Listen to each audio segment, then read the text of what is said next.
பாருங்க 20 கிலோவுக்கு மேலே வரும். ஒவ்வொன்றும் 20 கிலோவுக்கு மேலே வரும்.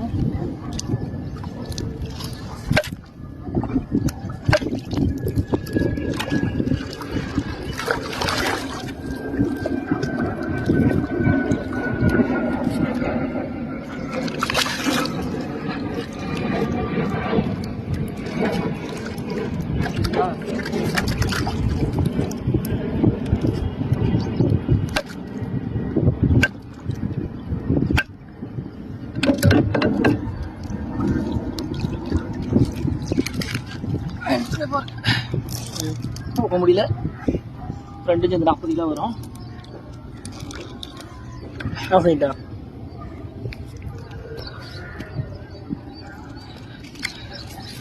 பாருங்க 2 கட்டலாம் இது. 2 40 கிலோ வரும் சைஸ்.